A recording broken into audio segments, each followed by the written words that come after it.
अस्सलाम वालेकुम प्यारे बच्चों, आज हम अख्तरुल ईमान की लिखी हुई नज़म जो आपके निसाब में है कब्र, ये पढ़ेंगे। इसका जितना तर हिस्सा जो आज हम मुकम्मल कर सकते हैं इस वीडियो में उतना हम करेंगे। उससे पहले मैं आपको पढ़ के सुनाती हूँ। अज्म के शहरों में एक शहर का है ये किस्सा, ये रफ्त व बूद का एक सिलसिला जो कायम है, भंवर में जिसके हर एक चीज़ डूब जाती है। सुना है उसमें किसी कस्बे का रईस बड़ा, फंसा कुछ ऐसा कोई चाल कारगर न हुई। हर एक तबी मदद, हर दवा इलाज गर्ज, वो सब जो कब्ज़े इंसान व मुमकिनात में था। किया तमाम मसीहा करीब व दूर जो थे, तलब किए गए सबको ज़र कसीर दिया। मगर खुदा को जो मंजूर था वो हो के रहा, अजल ने बेटे से महबूब बाप छीन लिया। आज के इस वीडियो में हम इतना ही पढ़ेंगे। मैं आपको पढ़ के सुनाती हूँ। आपको चाहिए कि आप नोटबुक सामने रखें और साथ साथ नोट डाउन करते रहें, ताकि आपको इसका खुलासा जो तशरीह वगैरह है वो लिखने में आपकी मदद करेगा। तो अजम के शहरों में एक शहर का है, ये जो कब्र नज़म है असल में अख्तरुल ईमान ने एक किस्सा जैसा बयां किया है इसमें।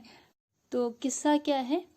अजम के शहरों में एक शहर का है ये किस्सा, यानी अजम जो अरब ममालिक हैं उन्हीं के किसी शहर का किस्सा है ये रफ्त व बूद का एक सिलसिला जो कायम है। रफ्त व बूद यानी आने जाने, दुनिया में आने जाने का जो सिलसिला, कोई आता है कोई जाता है, ये जो सिलसिला कायम है। भंवर में जिसके हर एक चीज़ डूब जाती है, इसके भंवर में हर एक चीज़ डूब जाती है, यानी कि इस दुनिया में कोई रहने वाला तो है नहीं, कोई आता है कोई चले जाता है, यानी कोई उभरता है तो कोई डूब जाता है। सुना है इसमें किसी कस्बे का रईस बड़ा, फंसा कुछ ऐसा कोई चाल कारगर न हुई। सुना है कि इसी शहर का कोई रईस जो है वो इसमें ऐसा फंसा, यानी ऐसे वो इस ये जो रफ्त बूद का सिलसिला है, डूबने का उबरने का, ऐसा उसमें फंसा कि कोई भी चाल यानी कोई भी इलाज कारगर नहीं हुआ।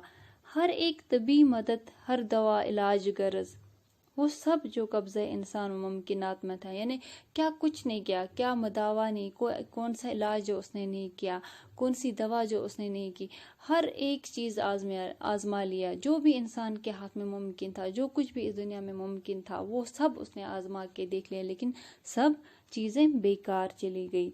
क्या तमाम मसीहा करीब व दूर जो थे, तलब किए गए सबको ज़र कसीर दिया। जो तमाम जो मसीहा उसके जानने वाले थे, करीब के दूर के जो भी थे, सबको बुला लिया, सबको उसने दौलत में बांट दी कि शायद कोई उसका कोई इलाज कर सकता है। मगर खुदा को जो मंजूर था वो हो के रहा, अजल ने बेटे से महबूब बाप छीन लिया। लेकिन ये सब बेकार चला गया। अब जो खुदा को मंजूर था वही हो के रहा। हुआ यूं कि अजल ने यानी जो तकदीर है, मौत है, उसने अपने बेटे से महबूब बाप छीन लिया। तो आगे हम